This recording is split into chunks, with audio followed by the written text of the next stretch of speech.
कर्नाटक से एक बड़ी खबर सामने आ रही है। सैंडलवुड अभिनेत्री रानिया राव को सोने की तस्करी के आरोप में गिरफ्तार किया गया है। रानिया पुलिस आवास निगम के महानिदेशक रामचंद्र राव की बेटी है। ये विभाग टैक्स चोरी और तस्करी जैसे मामलों की जांच करता है। सोना तस्करी में अभिनेत्री और डीजीपी की बेटी की गिरफ्तारी की खबर फैलते ही राज्य में हड़कंप मच गया। डीआरआई अधिकारियों ने बताया कि रानिया दुबई से आई थी। उनके शरीर पर बेल्ट में 14 किलो सोने की छड़ें छिपाई गई थी। इसके साथ ही 800 ग्राम सोने के गहने भी मिले। उसे जज के सामने पेश किया गया है। जज ने उसे 14 दिन की न्यायिक हिरासत में भेज दिया है। जांचकर्ताओं को शक है कि रानिया सोने की तस्करी करने वाले गिरोह का हिस्सा है। यह गिरोह पिछले कुछ महीनों से बेंगलुरु एयरपोर्ट के जरिए सक्रिय है।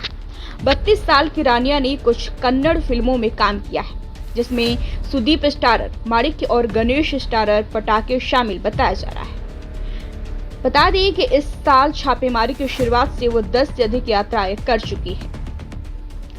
आईए में तैनात एक अधिकारी ने कहा है कि अधिकारियों को शक हुआ है और उन्होंने खाड़ी देशों की उनकी कई छोटी यात्राओं पर नजर शुरू कर दी। जब रानिया दुबई से बेंगलुरु के लिए अमीरात की उड़ान में सवार हुई तो उसे गिरफ्तार करने के लिए डीआरआई टीम की भेजी गई। सूत्रों ने कहा है कि यह देखना आश्चर्यजनक था कि कैसे बेल्ट में सोने की पट्टी छिपाई गई थी।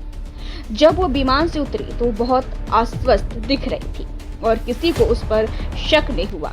4 सदस्यीय डीआरआई टीम रानिया के शहर में हाल ही में आने की फुटेज की भी समीक्षा कर रही है। सूत्रों ने कहा है कि पिछले 15 दिनों में 4 पिछली यात्राओं में उसने एक जैसे कपड़े पहने थे जिसमें बेल्ट दिखाई नहीं दे रहा था।